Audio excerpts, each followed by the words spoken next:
Hello friends, मैं कृष्णा कुमार, आपका अपना चैनल प्रोडक्ट्स बीएसबी में बहुत बहुत स्वागत है। तो चलिए बच्चों, मैंने आपको क्वेश्चन बैंक का सॉल्यूशन नंबर सिस्टम पे आधारित मैं करवा रहा हूं। शुरू से मैं आपको बता रहा हूं कि यह जो आपका नंबर सिस्टम मतलब आपका संख्या पद्धति में 2011 से लेकर 2020 तक जितने प्रश्न पूछे गए हैं वो सारे का कलेक्शन किया गया है और उसमें टाइप बटा हुआ है, जिसमें आपने भाज्य और अभाज्य पे आधारित प्रश्न भी देखे और अंक गणित मूलभूत प्रमेय के प्रयोग से एलसीएम एंड एचसीएफ निकालना भी सीखे, है ना। तो बाबू इसमें आपको ऑब्जेक्टिव तक मैंने प्रश्न को अप्रोच करने का तरीके आपको बता दिए थे। अब आते हैं आपके सब्जेक्टिव। कैसे सब्जेक्टिव को हम अप्रोच करेंगे देखिएगा। आपको कहा कि दो संख्या थोड़ा सा कलर चूज कर लेते हैं। दो संख्या का मौसा तथा उनका गुणनफल इतना है तो उनका लसह ज्ञात करें। पुनः आपको याद होगा कि बाबू मैंने आपके लिए एक फॉर्मूला बताया था, लसह गुणे मस बराबर दोनों संख्याओं का गुणनफल, है ना। उसी बात को तो कह रहा है, कुछ नहीं करना है, सब्जेक्टिव में पूछे हुए हैं, समझ रहे हैं ना। तो इसको स्टेप बाय स्टेप सॉल्यूशन करेंगे। पहले लिखेंगे सॉल्यूशन सॉल्यूशन यहाँ के बाद आपको जो जो दे दिया वो लिख लीजिए। कहा दो संख्याओं का मौसा तथा उनका गुणनफल इतना है तो उनका लसह ज्ञात करे। लीजिए, आपको तो दिया नहीं मौसा कितना दिया हुआ है।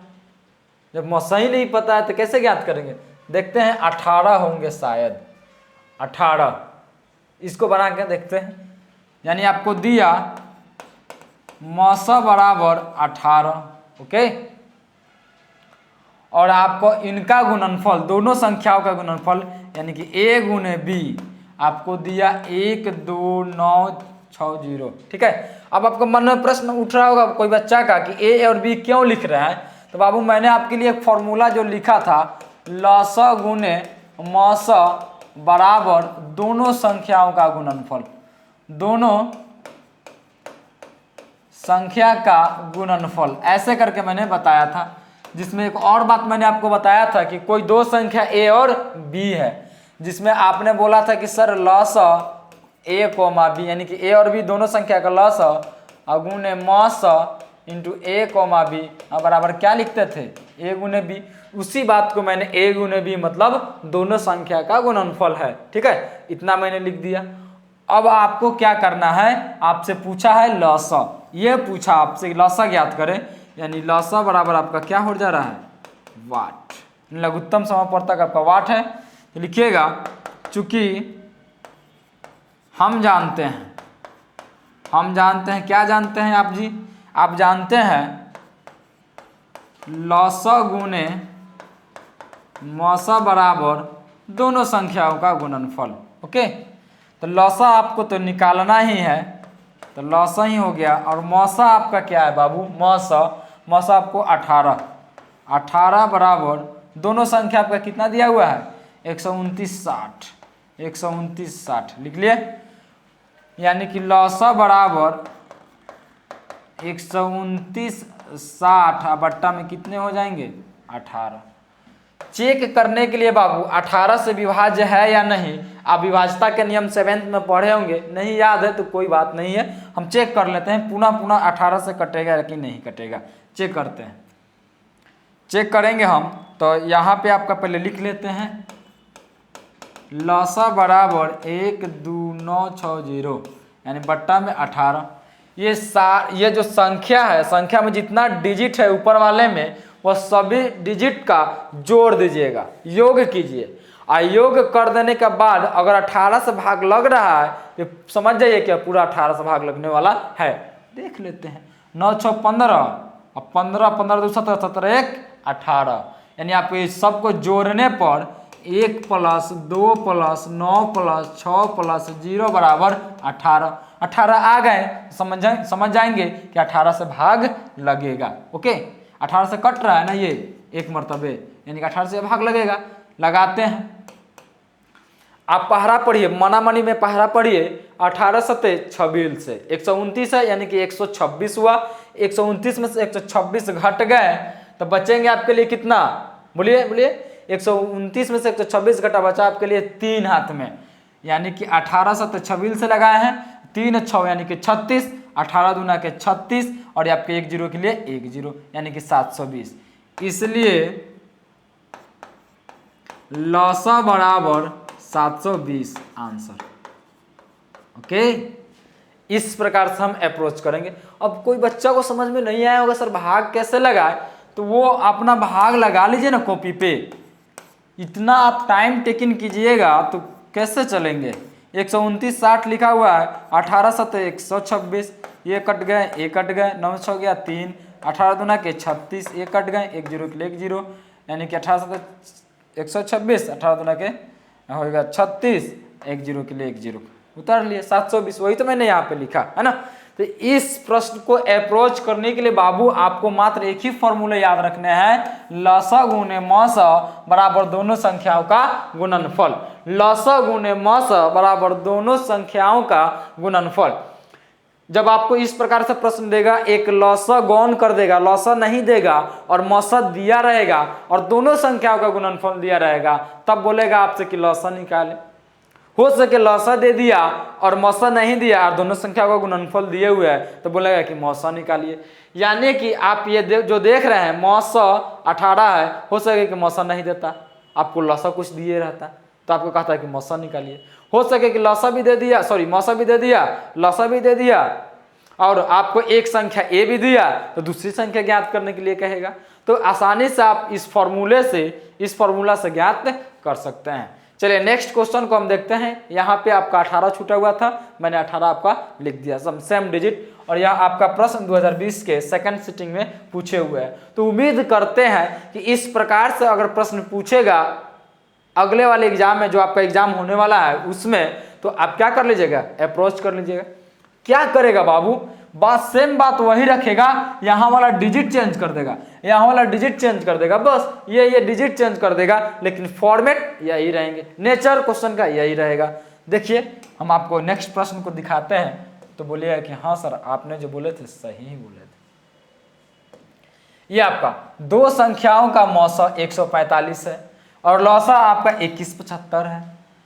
यदि एक संख्या 725 है तो दूसरी संख्या ज्ञात कीजिए। मैंने अभी बताया ही आपको कि हो सके लौसा और मौसा दे देगा और एक संख्या भी दे देगा, तो कहेगा दूसरी संख्या ज्ञात करने के लिए। बनाइए तो इसको भी एक प्रश्न, इसको भी अप्रोच कर लेते हैं हम। सॉल्यूशन यहाँ जो दिया वो लिख लीजिए आप। मौसा बराबर दिया आपको 145, ओके, और लौसा बराबर आपको दिया 2175 है ना। आपको एक संख्या यानी कि ए दिया, आपको क्या दिया 725, ओके। और दूसरी संख्या कहने का मतलब ही क्या हुआ बाबू, दूसरी संख्या कहने का मतलब हुआ बी, यानी बी आपसे पूछ रहा है, ठीक है। लिखिएगा आप, चूंकि हम जानते हैं, क्या जानते हैं बाबू आप जानते हैं कि लघुत्तम यानी कि एलसीएम गुने एचसीएफ बराबर दोनों संख्याओं का गुणनफल। एलसीएम कितना दिए हुए हैं आपको 2175, लिख लीजिए 2175। एचसीएफ कितना दिया हुआ है आपको, तो 145, मैंने लिखा 145 बराबर है, तो बराबर दो संख्या में एक संख्या आपको दिया हुआ है 725, मैंने लिख दिया 725, और गुना में बी यानी दूसरा संख्या तुमको ज्ञात करना ही है, तो मैंने लिख दिया बी, ओके। अब यहाँ देखिए, अब 2175 145 मैं यहाँ पे लिख देता हूँ, 2175 गुने 145 बराबर 725 गुने बी, यानी आप क्या निकाल रहे हैं, बी निकाल रहे हैं ना जी। तो जब बी निकालिएगा तो 725 को इधर बट्टा में भेजिएगा, गुना में है तो, यानी हो जाएगा 2175 गुने 145 बराबर बी, अब बट्टा में हो जाएंगे आपको 725। अब काट लीजिए। अब काटने के लिए एक नियम होता है बाबू, अगर लास्ट डिजिट में 5 है, यहाँ भी नीचे 5 है, ये लास्ट वाला डिजिट में ये जो आपका संख्या है इसका प्रथम डिजिट 5 है ना, सॉरी प्रथम नहीं, लास्ट डिजिट आपका क्या है 5 है, तो समझिएगा कि वह 5 से विभाज्य है। यहाँ भी 5 है ना, तो 5 से ही विभाज्य होगा यह, ठीक है। तो 5 से काटते हैं डायरेक्ट, ये काटिएगा 5 दूना के 10, तो 4 हाथ में आ जाएंगे घट के, 14 में से 10 घट गया तो 4, अब 5 9 5 45 यानी कि 29। ये कटेंगे 5 से, तो काटिए 5 एकम 5, ये आपके हाथ में 2 और 2 यानी कि 22, 5 का 20, आपका हो गया 5 का 20। कोई दिक्कत है नहीं ना, 5 का 20 यानी कि 22 में से 20 घट गया, 22 में से 20 घट गया तो 2 और 5 25 145। पुनः आप काटिए, कितना से काटिएगा 5 से काटिएगा ऊपर वाला, तो ऊपर को काटिएगा तो होगा 5 का 20, ओके 5 का 20 यानी कि 1 7, तो 5 तिया 15, तो 2 5 और 5 7 सॉरी 2 5 हो गया, तो आपका फिर से काटते दोबारा से काटते हैं 5 का 20 1 7 5 तिया 15 यानी कि 17 में से 15 घट गया, तो 2 और 5 यानी 25 25, ओके 435, ठीक है। अब ये भी कटा आपको, तो कितना मरतबे कट जाएगा 29 मरतबे, यहाँ पे आप देख रहे हैं 29 मरतबे कटा है, तो एक 29 से ये 29 खत्म हो गए, यानी आपका कितना बचा 435, यानी कि B बराबर 435। अतः आप लिख सकते हैं, अतः दूसरी संख्या बराबर 435 आंसर। इस प्रकार से प्रश्न को हमने अप्रोच किया। सबसे पहले मैंने क्या किया, प्रश्न पढ़ा, बाबू इत्मीनान से प्रश्न पढ़े, प्रश्न आपसे नहीं बन रहे हैं तो प्रश्न बनाने के लिए एक तरकीब आपको बता रहे हैं, सुनिएगा। सबसे पहले 3 बार प्रश्न पढ़ने की कोशिश कीजिएगा, यदि आपसे नहीं बन रहे हैं तो सबसे पहले एक लाइन में पढ़ लीजिएगा जोर से कि क्या कर रहा है प्रश्न। जैसे ऐसा पढ़िएगा, 2 संख्याओं का मौसा 145 तथा उनका लौसा 2175 है, तो यदि एक संख्या 725 है तो दूसरी संख्या ज्ञात कीजिए। एक बार में भी नहीं पकड़ में आया, जो दूसरा बार स्लोली पढ़िएगा, थोड़ा सा धीमे हो जाइएगा, बोलिएगा कि 2 संख्याओं का मौसा 145 और उनका लौसा 2175 है, तो एक संख्या 725 है तो दूसरी संख्या ज्ञात कीजिए। दूसरा में भी आपको पकड़ में नहीं आया तो तीसरी बार क्या कीजिएगा, माइंड को कंसस कीजिएगा, सोचिएगा थोड़ा सा, और सोचने के बाद जो बोलेगा वो उतार लीजिएगा कॉपी पे। बोला 2 संख्याओं का मौसा, तो मौसा 145, उनका लौसा 2175 है। मैंने सोचा 2 संख्याओं का मौसा, ऐसा सोचिए 2 संख्याओं का मौसा 145 है तथा उनका लौसा 2175 है। मैंने ले लिया, लिख दिया, और आपसे कहा कि 2175 है तो एक संख्या 725 है, मैंने एक संख्या 725 ले लिया, तो दूसरी संख्या बराबर 8। अब दिमाग लगाइए कि इस टाइप में कौन से फॉर्मूले सर बताए थे, वो फॉर्मूला अप्लाई कीजिए। वो फॉर्मूला अप्लाई किया तो हमें पता चला कि एलसीएम की जगह एलसीएम लिखे, एचसीएफ की जगह एचसीएफ लिखे, है ना। और आपको एक संख्या 725 है तो 725 ले लिए, बी है तो बी। अब कोई बच्चा ये कंफ्यूज मत कीजिएगा कि एलसीएम का मतलब क्या होता है। एलसीएम का मतलब ही होता है बाबू लॉसा, एलसीएम। मैं आपको लिख भी देता हूँ, हो सके कोई बच्चे होंगे जो कहेंगे कि पता ही नहीं क्या, यहाँ मौसा लिखे यहाँ एचसीएफ लिख रहे हैं, ठीक है। इस प्रकार से हम प्रश्नों को अप्रोच करें और इसको हम कैलकुलेशन कर लिए। कैलकुलेशन करने के बाद हमको 435 एक्चुअल आंसर आ गया। अब हम नेक्स्ट क्वेश्चन की ओर बढ़ते हैं। नेक्स्ट क्वेश्चन हमसे क्या कह रहा है, सेम इसी पे आधारित प्रश्न होगा। क्या कहेगा, देखिए, कहा 2 संख्याओं का मौसा 13 है और लौसा 182 है, यदि उनमें से एक संख्या 26 है तो दूसरी संख्या ज्ञात करें, है ना। डायरेक्ट आप निकाल सकते हैं, आप माइंड से ही कैलकुलेशन करके डायरेक्ट आंसर भी कर सकते हैं कि एक संख्या है ना ये 26, यानी 13 दूना के 26, 82 कटेंगे तो 9 दूना के 18, 91, शायद 91 आंसर आने वाला है। देखिए तो 13 गुने, यानी कि आप एलसीएम गुने, आप क्या कीजिएगा, आप स्टेप बाय स्टेप बनाइएगा, मैं आपको हिंट्स कर रहा हूँ केवल। ए गुने बी ऐसे नहीं कीजिएगा। एलसीएम आपको 13, लौसा सॉरी मौसा आपको 13, तो यहाँ पे मौसा ना लिखिएगा, एलसीएम की जगह एलसीएम लिखिए। एलसीएम आपका 182 मैंने लिख दिया, एचसीएफ आपका 13 मैंने लिख दिया, एक संख्या आपका 26 मैंने लिख दिया, गुने में बी। और आप जानते हैं कि बराबर के दोनों बराबर के तरफ हम काट सकते हैं गुना वाले को, काट दीजिए। 13 कम 13, 13 दूना के 26 कट गया, फिर 2 कम 2, यहाँ 9 दूना के 18 आपका 2 बच गया, तो 2 एकम 2 91, यानी कि बी बराबर 91 आंसर आने वाला है आपका 91। कोई दिक्कत? सेम प्रश्न आपका वैसे ही आप स्टेप लेके बना ही लीजिएगा। ओके, चौथा, सभी का जितने भी प्रश्न आपको बता रहा है ना, सभी का आंसर आपको पीडीएफ में दिया हुआ है। ये मन सोचिएगा कि सर इसका आंसर क्या होगा, आप तो बताए ही नहीं आंसर, मिलाएंगे कैसे? तो सारा का आंसर पीडीएफ के रूप में आपको मिलेगा या दिया हुआ है, उसमें जाकर उससे आंसर मिला लीजिएगा। वो भी अगर सब्जेक्टिव है तो स्टेप बाय स्टेप लिखा हुआ है, आप बनाइएगा अपने से और उससे मिला लीजिएगा क्या मेरा स्टेप सही है या गलत है। तो कन्फ्यूजन थोड़ा सा भी नहीं करना है। हम लोग, मेरा टीम, प्रोडक्ट्स टीम आपके लिए इतना मेहनत कर रहा है रात दिन जग जग कर, ताकि आपको कम मेहनत करना पड़े। आपके पास समय बहुत कम है और कम मेहनत कर कर अच्छा से अच्छा अचीव कर सके, नॉलेज भी हो और नंबर भी अचीव कर लीजिए, है ना। आपका चौथा क्वेश्चन करना है, थोड़े से इसको समझाने पड़ेंगे हमको। अभाज्य गुणनखंड विधि से 96 और 404 का HCF और LCM ज्ञात करें। ये प्रश्न मैंने आपको सब्जेक्टिव में अप्रोच करके बताए हैं। आपको सब्जेक्टिव करने का मतलब थ्योरी में आपको समझाए हैं, तो वहां भी देख लीजिएगा। टाइम टेकिंग करने से कोई फायदा नहीं है। ये सारे प्रश्न आपका देखिए 2018 में के फर्स्ट सेटिंग में पूछा हुआ है। ये 5वां क्वेश्चन जो आपसे कह रहा है, ये देखिए 5वां क्या कर रहा है कि दो संख्याओं का लघुत्तम समवर्तक इनके महत्तम समवर्तक के 14 गुना है। लघुत्तम समवर्तक तथा महत्तम समवर्तक का जोड़ 600 है। यदि एक संख्या 280 है तो दूसरी संख्या क्या है? मैंने आपको ऐसे ही पढ़ के मैंने बताया। अब समझिए ये क्वेश्चन आपसे कह क्या रहा है। जब तक आप किसी इंसान से मिलते हैं, मान लीजिए चाइना गए और चाइना वाले से आप बात कीजिएगा तो उसके लैंग्वेज ही नहीं समझ में आएंगे। जब उसके लैंग्वेज नहीं समझ में आएगा तो आप क्या कह रहा है वो आपको समझ में ही नहीं आ रहा है, तो उसके अनुसार कुछ काम कर पाइएगा? समझ में नहीं आ रहा कि क्या बोल रहा है, केवल आप खड़ा होकर सुनिएगा। तो वैसे ही क्वेश्चन भी होते हैं। क्वेश्चन का एक अपना लैंग्वेज होता है। अगर उसके लैंग्वेज को आप पकड़ लिए तो क्वेश्चन आपसे बन गया, क्वेश्चन आपसे बन गया। तो सुनिए ये आपसे कह क्या रहा है, समझिए इसको। जब तक इसको आप नहीं समझिएगा अप्रोच नहीं हो पाएगा।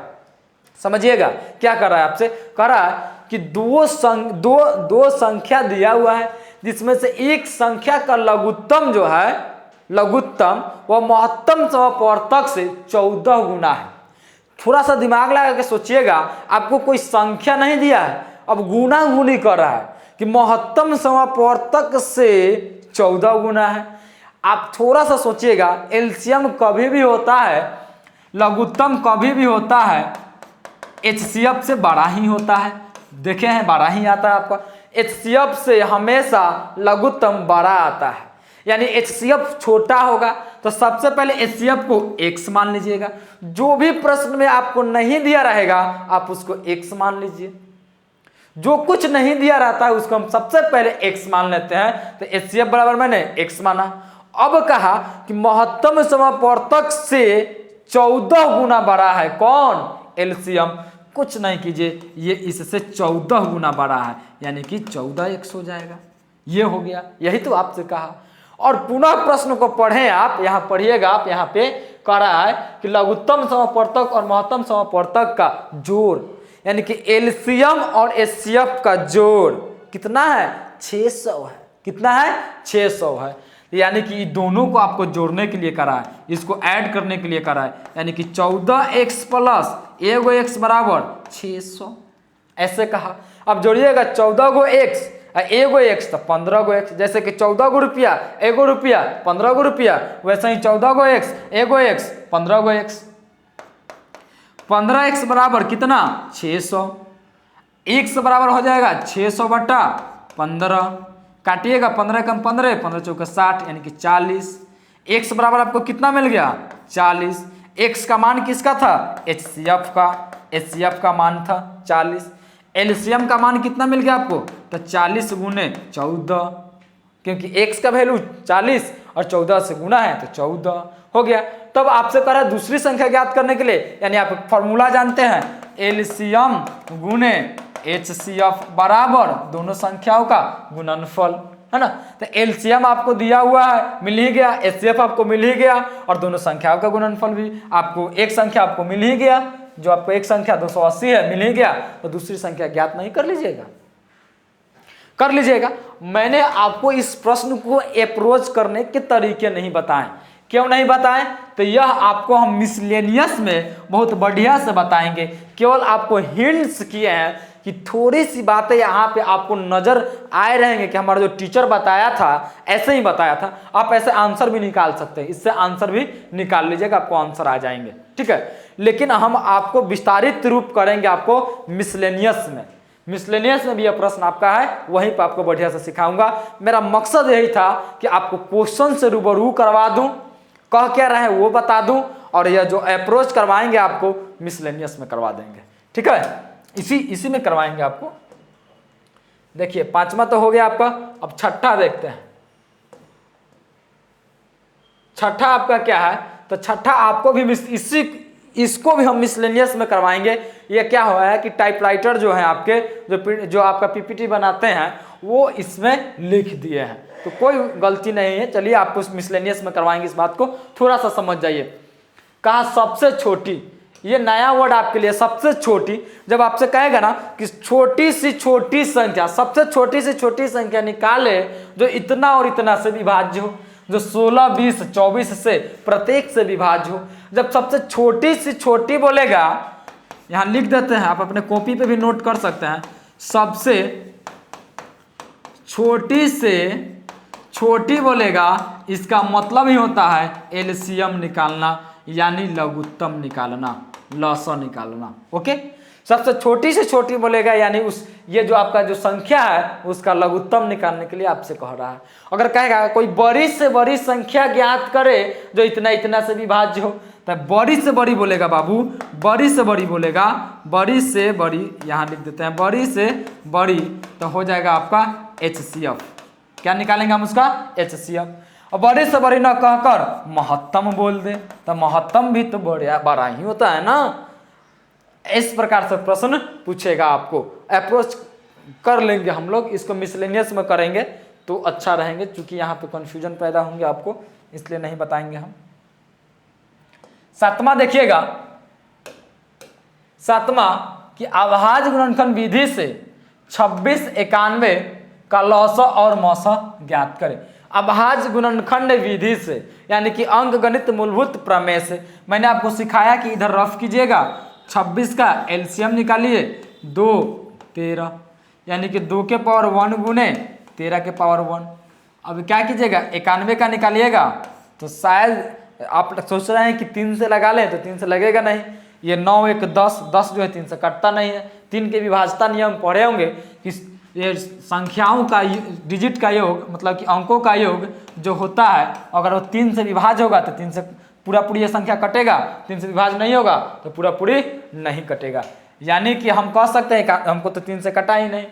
अब हम किससे लगाएंगे, 3 के बाद हम 5 से सोच नहीं सकते हैं कि इसका लास्ट डिजिट 5 ही नहीं है, तो हम क्या सोचेंगे, अब 5 से लगाए नहीं तो किससे लगाएंगे, 7 से लगाएंगे। ठीक है, जब आप 7 से लगाइएगा, 7 से तो 7 से लगाइएगा तो लगाइए, 7 से कम 7, 9 से 7 गया, 9 से 7 गया 2, यानी कि 2 और 1 21, और 70 का 21, यानी 7 गुने क्या हो गया आपका 13, 7 गुने 13। कोई बच्चे ऐसे भी लगा सकते हैं 13 7 91, ऐसे भी कर सकते हैं। यानी कि आपको मिला, यहाँ पे लिखिएगा, पहले आप पढ़ लिए उधर, यहाँ पे लिखिए सॉल्यूशन, यहाँ जो आपको दिया वो लिखिए अभाज्य गुणनखंड विधि से, यानी कि 26 का जो आप निकाले अभाज्य गुणनखंड, आपका मिला 2 गुने 13, 13 के पावर 1, 2 के पावर 1। ओके, उसके बाद आपको 91 का आपका हो गया 7 गुने 13, 13 के पावर 1, 7 के पावर 1, है ना। इस प्रकार से आपको मिल गया। अब आपसे कहा है कि लॉसा और मौसा ज्ञात करने के लिए ना, तो चूंकि हम जानते हैं, क्या जानते हैं आप, तो आप एलसीएम निकालना जानते हैं ना, तो एलसीएम का फॉर्मूला लिखिए, आपको याद भी होंगे। ठीक है, आपको याद भी होंगे एलसीएम बराबर क्या फॉर्मूले होते हैं, all base maximum power, all base maximum power. Okay, all base maximum power लिखे।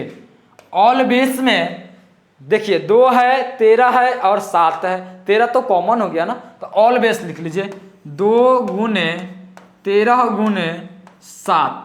मैक्सिमम पावर मतलब अधिकतम घात, मुंडी पर जितना अधिक होगा उसी को लिखेंगे। तो देखिए 2 के पावर 1 है, तो यहाँ तो 2 है ही नहीं, तो हम आराम से 2 के पावर 1 लिख देंगे। यहाँ 13 के पावर 1 है, यहाँ भी 13 के पावर 1 है। दोनों में कॉमन क्या है, सबसे अधिक क्या है पावर, तो दोनों में तो एक ही बात है, तो एक ही लीजिए 13 के पावर 1। अब क्या कीजिए, 7 के पावर 1 है, तो इसमें तो 7 है ही नहीं, तो 12 तो यही है ना, 7 के पावर 1। तो आप गुना कर लीजिए, 13 दूना के 26, ऐसे कीजिए 13 सत्ते 91, यानी कि 2 गुने 91। 91 में 2 से गुना कीजिएगा तो कितना आ जाएंगे, 2 एकम 2, 9 दूना के 18, यानी कि 182। अब HCF के लिए फॉर्मूला जो आप जानते हैं वो लिखिए। HCF बराबर क्या फॉर्मूला जानते हैं आप बाबू, HCF का फॉर्मूला जानते हैं आप, सेम बेस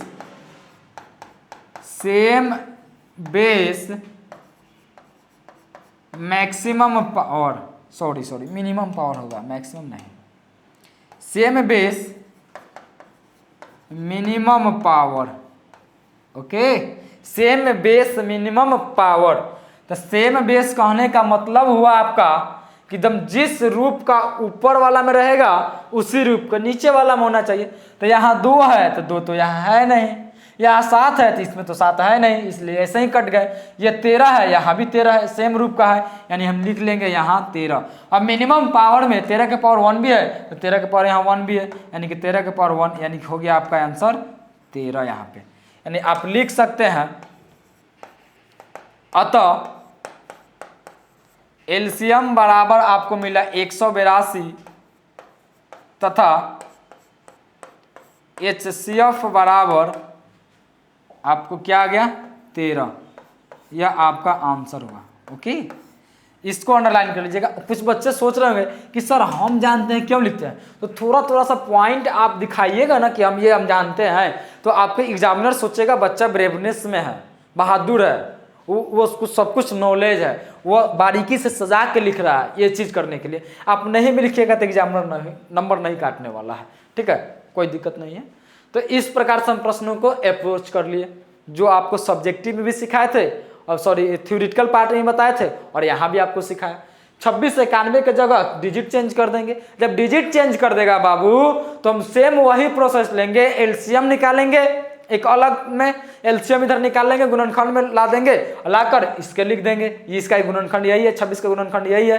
फिर मैंने क्या किया, 91 का लघुत्तम निकाल के देखा तो अभाज्य गुणनखंड मेरा यह मिला, तो मैंने लिख दिया 91 का अभाज्य गुणनखंड आपका यही है। हम जानते हैं always maximum power, always maximum power, तो ऑलवेज में 2, 13 और 7 है, 2, 13 मैंने 7 लिया। मैक्सिमम पावर में 13 के पावर 1 है, 13 के पावर 1 लिया, 7 के पावर 1 है, 7 के पावर 1 लिया, 2 के पावर 1 है, 2 के पावर 1 ले लिया, और दोनों का गुना करके 182 लाया। HCF के लिए आपको कहा तो सेम बेस मिनिमम पावर, तो सेम बेस मिनिमम पावर जो जिस रूप का रहेगा उसी रूप को लाना है हमको। तो यहाँ 13 है, यहाँ 13 है, उसी रूप को मैंने खींच दिया।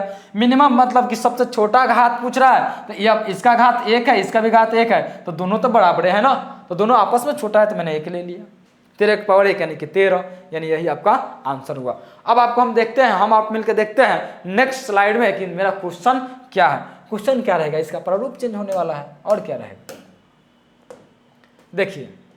कहा ना मैंने आपको कि प्रारूप चेंज हो गया अभाज्य गुणनखंड विधि से। नहीं विश्वास है तो देखिए, आपको मैं दिखा रहा हूं क्वेश्चन भी। देखिए अभाज्य गुणनखंड विधि से, ये क्या हो रहे हैं जी, अभाज्य गुणनखंड विधि से, यहां भी आपका लिखा हुआ है अभाज्य गुणनखंड विधि से। यहां पे आपको डिजिट दिया है 26 91, यहां डिजिट चेंज किया 8 9 25। आपको कहा यहाँ पे लॉसा और मौसा निकाले, क्या करा आपसे, लॉसा और मौसा निकाले। बात तो एक ही करा है ना, प्रोसेस सेम वही है, केवल आपको एक प्रश्न को मैंने अप्रोच करके बता दिया। सभी प्रश्न को आप अप्रोच कर लीजिएगा और आपको आंसर पीडीएफ में पूरा आपको स्टेप बाय स्टेप मिला है, वहां से मिला लीजिएगा। ओके, ये रहा आपका 9 नंबर क्वेश्चन को थोड़ा सा अप्रोच कर देते हैं आपके लिए कि 2 पात्रों में 504 और 735 लीटर दूध है, तो पात्र की महत्तम धारिता क्या होगी। मैंने पीछे वाला में भी कहा था आपसे, पीछे ही बोला एक बात कि महत्तम बोलेगा ना तो महत्तम कहने का ही मतलब है महत्तम समापवर्तक, यानी कि HCF निकालना। तो आप निकाल दीजिए इसका HCF, निकालिए। तो कैसे निकालिएगा? सॉल्यूशन यहाँ, ये ऑब्जेक्टिव के शायद प्रश्न थे। 504 और 735 का महत्तम समापवर्तक निकालना है, सब्जेक्टिव का नहीं प्रश्न है बाबू। यह आपके यूक्लिड विभाजन एल्गोरिथम से भी बना लीजिएगा और ऐसे भी बना लीजिएगा। यूक्लिड विभाजन एल्गोरिथम से भी बन जाएंगे प्रश्न और ऐसे भी बन जाएंगे। तो यूक्लिड विभाजन एल्गोरिथम से निकालिएगा तो A बराबर BQ प्लस R करके निकालिएगा। इधर आप लिखिएगा 735 और इधर लिखिएगा 504, है ना। ऐसे गुना करके आप निकाल लीजिएगा। लेकिन हम यहाँ पे आपको अभाज्य गुणनखंड विधि द्वारा बता रहे हैं, तो आप अभाज्य गुणनखंड विधि से ही सीखिए आप। यानी यहाँ से निकाल सकते हैं 504 भागा 735, निकालिएगा तो आ जाएंगे 504, 5 में 4 गया आपका 1, यहाँ हो गया आपका 3, आपका हो जाएगा 7 में 5 गया 2, यानी कि 231। पुनः इसको घेरिएगा, एक मरतबे मैंने लगाया था, यानी कि 504। 231 को सोचिए, थोड़ा सा सोचिएगा कि इसमें मैंने आपको बोला था सोचने के लिए कि बाबू 231 है, यहाँ पे 5 और 0 4 है। तो आप शुरुआती दौर में चेक कर लीजिएगा, इसमें ही चेक कर लीजिएगा गुना कर कि हम 2 से गुना सक्सेस है कि नहीं। तो 2 दूना के 4, तो यहाँ आपका 5 है, यहाँ आपका 5 है, यहाँ आपको 4 मिला, सही है। 3 दूना के 6, 46 हो जा रहा है, यानी कि सही लग रहा है। अगर मैं 3 से गुना करता, 231 में अगर 3 से गुना करता तो 3 दूना के 6, यानी कि 5 से बड़ा हो गया कि नहीं। डायरेक्ट सोचने की शक्ति बढ़ा रहा हूँ आपको कि ये आप जो पूरा गुना करके चेक कीजिएगा, डायरेक्ट आप ऐसे ही मन में सोच लीजिए ना कि 3 दूना के 6 नहीं लगेगा, 2 से ही लगेगा। 2 दूना के 4, तो 2 से लगाइए, यानी कि 2 एकम 2, 3 दूना के 6 और 2 दूना के 4, यानी कि 4 में से 2 गया 2, कोई दिक्कत नहीं ना। 10 में से 6 गया आपका, 10 में से 6 गया आपका 4, ओके। ये आपका कट जाएंगे, यानी कि यहाँ पे आपको मिल रहे हैं 42। हमने शायद कहीं पे गलती कर रहे हैं क्या? 504 है, 735 है, 5 4 1 है, ठीक है। 5 में 4 का 1 है, यहाँ 3 है, 5 2 7, ये भी ठीक है। 200 गुना के 2, 3 गुना के 6, 2 गुना के 4, ये भी सही है। अब 42 को घेरेंगे तो कितना आएगा? 231 आएंगे, यानी कि यहाँ पे हमने 2 से गुना किया था। 42 में 231 से गुना कीजिए तो सोचिए थोड़ा सा कि 6 चौका 24 हो जाएंगे, तो लगेगा ही नहीं, 231 है। अगर 42 में 6 से गुना करते हैं तो 6 दूना के 12 में 1, 6 चौका 24, 242। यहाँ पर 231 ही है, यानी हम 5 से गुना करेंगे, यानी कि 5 दूना के 10 की जरूरत में 1, 5 चौका 20, 20 1 हो जाएगा आपका 21, यानी कि 1 3 में से 1 गया हो जाएगा आपका 2, ये आपका कट गए। यहाँ कितना मरतबा लगाए हैं आप? 5 मरतबे, तो 21 हो गया। 21 को घेरिएगा और 42 को लाइएगा, तो 21 दूना क्या हो गया आपका? 42। 21 दूना क्या हुआ आपका? 42, यानी मौसा आपको कितना मिला? मौसा बराबर आपको मिल गया 21 आंसर। यही आपका आंसर है, ओके। लेकिन यह तो आपको ऑब्जेक्टिव के लिए मैंने बताया, सब्जेक्टिव में कैसे बनाएंगे वो सीख लीजिए। सब्जेक्टिव में कैसे बनाएंगे तो यूक्लिड विभाजन एल्गोरिथम से ही सीख लीजिए। A बराबर BQ प्लस R, तो आप इधर लिखिएगा 735 बराबर 504 गुना में Q। तो Q कितना से गुना कीजिएगा कि 735 आ जाए, ना तो 735 से थोड़ा सा कम आ जाए। तो आपने यहाँ पर 1 से गुना किया था, तो शेष कितना मिला था? 5 में से 4 गया आपका 1 मिल गया आपको। 504 घटाए हैं आप, 735 से 504 को आपने घटाया था, तो 5 में 4 का 1, यहाँ पे हो गया आपका 3, यानी कि 7 में से 5 का 2, 231 आया था, यानी कि 231 आया। पुनः 504 आपका यहाँ आ जाएंगे और 231 यहाँ पे आ गए। गुना में 231 गुना में कितना से गुना कीजिएगा 504 आ जाए, तो आपने यहाँ ही से चेक कर लिए थे कि 3 दूना के 6 हो जाएगा, यहाँ 5 है, यानी हम यहाँ 2 से गुना करेंगे। तो 2 से जब हम गुना करेंगे तो आपको हो जाएगा कि 504 में घटाएंगे 2 दूना के 4, सॉरी, यानी कि 2, 3 दूना के 6, 2 दूना के 4, यानी कि 2 दूना के 4, 10 में 6 गया 4, 42, ये कट जाएंगे, यानी आपका शेष आ गया था 42। ये 231 यहाँ चले आएंगे, यानी कि 42 में कितना से गुना कीजिएगा? हमको 231 आ जाए, ना तो 231 से थोड़ा सा कम आ जाए, तो 5 से गुना किए थे, तो घट के शेष कितना आया था? 42 में आपने 5 से गुना किया था तो 5 गुना का 10, 5 चौका 20, 5 गुना का 10, 5 चौका 20, 21, 210, 210 में से 231 को घटाइएगा तो आपको 21 मिलेंगे। ये 42 यहाँ आ गए आपके, यानी कि 21 गुने 2 प्लस 21 दूना के 42, तो घट कितना जाएंगे यहाँ पे 0, यानी मौसा आपको कितना मिल गया, मौसा बराबर 21।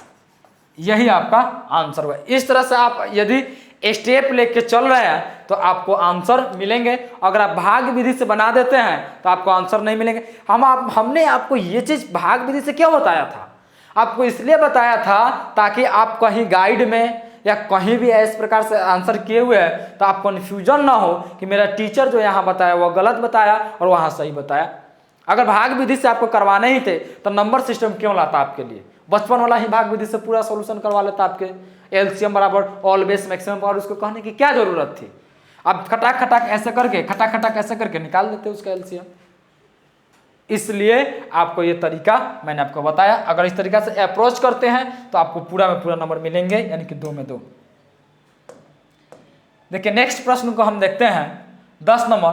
तो 10 नंबर अभाज्य गुणनखंड विधि द्वारा 6 और 8, 22 का मौसा और लौसा ज्ञात कर। सेम वही प्रश्न है जो आपको 2014 के फर्स्ट सिटिंग में आपके पूछे गए हैं। सारे प्रश्न आपको उसी पे मिलेंगे। देखिए अभाज्य गुणनखंड विधि द्वारा 9, 12, 27 का मौसा निकाले, ये आपको 2014 में पूछा गया है। अभाज्य गुणनखंड विधि द्वारा 15, 12, 21 का एलसीएम निकाले, ये भी आपको 2013 में पूछा हुआ है। अभाज्य गुणनखंड विधि द्वारा 96 तथा 404 का मौसा निकाले, ये क्या हो रहा है हम लोग के साथ में, सेम प्रश्न वैसे ही पूछ रहा है, लगातार पूछ रहा है, यानी क्वेश्चन का नेचर वही है, डिजिट चेंज कर रहा है। तो जब हम 1-2 प्रश्न बना लेंगे तो हम खुद से भी प्रश्न क्रिएट कर सकते हैं, नेचर ही रहेंगे ना। तो हम क्या करेंगे, सोचिए कि हम एग्जामिनर हैं, हम एग्जाम लेने वाले हैं, तो चलिए हम क्वेश्चन सेट करते हैं। कैसे सेट करेंगे, तो क्वेश्चन का तो नेचर यही है, डिजिट चेंज कर लेंगे, यही आपको करने हैं। बना लीजिएगा। 15 नंबर भी आपसे 15 नंबर बनवा दे रहे हैं, 13 के बाद डायरेक्ट 15, ओहो ये तो थोड़ा सा मिस्टेक हो गया। तो चलिए इसको हम सुधारते हैं। ये आपका 13 के बाद यहाँ डायरेक्ट 14 होना चाहिए, जो यहाँ 15 हो गया, कोई दिक्कत नहीं है। बात हम सीख लेते हैं। कहा आपसे किसी धनात्मक पूर्णांक ए तथा बी के लिए मौसा और लौसा का निम्न में किसके बराबर होगा। यानी आपसे कहा लौसा a, b गुने मौसा a, b बराबर क्या होता है। अब फॉर्मूला भी जानते हैं, थ्योरी में पढ़े, क्या होता है बाबू, a गुने b, a गुने क्या होता है बाबू, a गुने b। है कहीं पे लिखा हुआ, ये लिखा हुआ है, नहीं ये नहीं, ये वाला, हाँ ये वाला लिखा हुआ है, यानी कि C4 चुप रहो, ठीक है। इस प्रकार से आपने भाज्य अभाज्य पे आधारित प्रश्न देख लिए, पूरा का पूरा आपको दिखा दिए। अब आपका प्रश्न है शांत और अशांत पे आधारित प्रश्नों का। इस पे आपको लगातार प्रश्न पूछे गए हैं, पूरा का पूरा प्रश्न पूछा गया है शांत और अशांत पे। देखिए यहाँ 2019 में भी पूछा गया आपको, 2018 में भी पूछा गया है, 2015 में भी, 2014 में भी, 2014 के सेकंड सेटिंग में भी, यानी कि इस प्रकार से प्रश्न पूछा गया है। प्रारूप क्या है, तो शांत पहचानना है, शांत यहाँ भी पहचानना है, शांत पहचानना है। यहाँ दशमलव प्रसार क्या है, यहाँ दशमलव प्रसार क्या है, शांत है या अशांत है। प्रारूप तो वही है ना, शांत और अशांत। इसके लिए मात्र एक ही फॉर्मूले हैं जो आप याद किए थे, पी यानी कि पप्पा बटा में भैया गुने भाभी, ये आप याद किए थे ना, यानी कि P बट्टा 2 के पावर m गुने 5 के पावर n, आपने ये याद कर लिए थे, है ना। अगर इस रूप का है तो घर में शांति है, अगर एक पापा है, भैया है, भाभी है, तो घर में शांति ही शांति है। अगर इनके अलावे कोई तीसरा व्यक्ति आएंगे, अगर भैया और भाभी के अलावा कोई तीसरा व्यक्ति आ जाएंगे, सबके दायरे में आएंगे, तो घर में अशांति फैलना ही फैलना है, ये आपको सिखाए भी है। तो चलिए इसके घर में शांति है या नहीं वो चेक करते हैं। ये जो प्रश्न है इसके घर में शांति है, देखिए आपको ऑप्शन से चेक कर लेते हैं। 3/8 आपको सोचना ही है, शांत होने के लिए 5 गुने 2 यानी कि 10 का रूप लेना होना जरूरी है, यानी 2 रहना चाहिए, 2 नहीं है तो 5 रहेगा, अगर 5 नहीं तो 2 रहेगा, यानी दोनों में से कोई एक का भी होना जरूरी रहता है। तो बट्टा में 8 है, 8 को 2 का रूप ले सकता है। देखिए 8 को लघुत्तम कीजिएगा तो 4, 4 का कीजिएगा तो 2 हो गया आपका, 2 गुने 2 यानी 2 के पावर 3, यानी 5 नहीं है लेकिन 2 है। भाभी हैं, जब है तो सपोज कीजिए भैया का फोटो रख लेंगे, कोई तीसरा तो नहीं ना आया, यानी यही आपका आंसर होगा ए फॉर अमेरिका। हम बी पे भी चर्चा थोड़ा सा कर लेते हैं। बी 15 है, 15 का एलसीएम आप निकालना जानते हैं ना, 15 का एलसीएम निकालिएगा 3 से तो 3 है 5, ना भैया है ना भाभी है, घर में अशांति ही अशांति है, यानी ये तो होगा नहीं। 243 का निकालिएगा तो ऐसे ही देख के लग रहा है कि 2 तो आएगा नहीं, 5 तो आएगा नहीं, इसलिए ये तो होगा नहीं। 1536 देख के आपको लगा सकते हैं अंदाज, 6 3 9 5 14 14 1 15, यानी कि 15 यानी कि 3 आने वाला है, यानी ये भी नहीं होगा। ठीक है, यानी आपका answer direct A for America. निम्नलिखित में से कौन सा भिन्न दशमलव प्रसार शांत है, यानी भैया भाभी चाहिए ही चाहिए, तो 700 यानी कि 7 गुने 100 कीजिएगा तो 7 तो आ ही गया, 100 को 2 और 5 मिला लीजिएगा तो गुना में तो 7 है, रहेगा ही रहेगा, यानी ए भी कट गया, ऐसे ही ऑप्शन छट गया। अब 2100 तो 21 गुने 100 कीजिएगा तो 100 गुना का 2 और 5 मिला लीजिएगा, लेकिन 21 तो रहेगा ही, 7 गुने 3 करके, ए भी ऑप्शन आपका ऐसे ही कट गया। ठीक है, ऐसे ही कट गया। अब 343 को थोड़ा सा चेक करते हैं, बोलिएगा कि भैया आप जो यहाँ पे लिख रहे हैं कि 2 के पावर क्यू गुने 5 के पावर क्यू गुने 7 के पावर क्यू, ऐसे लिख रहे हैं, तो बताइए यहाँ तो 7 आ गए, भैया भाभी तो है, 2 और 5 तो है, लेकिन यहाँ तीसरा जन भी है, क्या इसको अशांत कह दे? तो नहीं, तो परमिशन लीजिए ऊपर वाले से, देखिए कोई कट रहा है, अगर कटेगा तो काट लीजिए। तो 7 के पावर क्यू कहने का मतलब है 7 को 3 बार गुना करने के लिए आपसे कह रहा है, 7 को 3 बार, तो गुना कर लीजिए, 7 7 क्या हो जाएंगे 49, 49 में फिर 7 से गुना कीजिएगा तो 9 7 63 के 3 हाथ में बचा 6, 7 चौका 28, 28 6, 28 2 30 4 34, यानी कि 43, 343 आ गया ना, यानी कि 7 के पावर क्यू से ये कट जाएंगे, यानी 1 बट्टा में बच जाएगा आपका 2 के पावर क्यू गुने 5 के पावर क्यू। ओके, यानी इस 7 के पावर क्यू से 343 कट गया, तो 2 के पावर क्यू बटा 5 के पावर क्यू बच रहा, यानी यही आपका आंसर होगा। भैया और भाभी ही रह गए, यानी यही आपका शांत है। अब आपसे कहा तीसरा क्वेश्चन कि परिमेय संख्या इतना बटा इतना का दशमलव प्रसार क्या होगा, तो देखिए 2 है और 5 है, दोनों का रूप है, यानी यह आपका शांत है। 17/24 का दशमलव प्रसार क्या होगा, तो आप सोच सकते हैं, डायरेक्ट 24 के बारे में सोच सकते हैं, यह ऑब्जेक्टिव है, अप्रोच थोड़ा सा माइंड से किया कीजिए। 24 को डायरेक्ट आप सोच सकते हैं, 18 का 24 3 आ गया, यानी यह आपका हो जाएगा अशांत।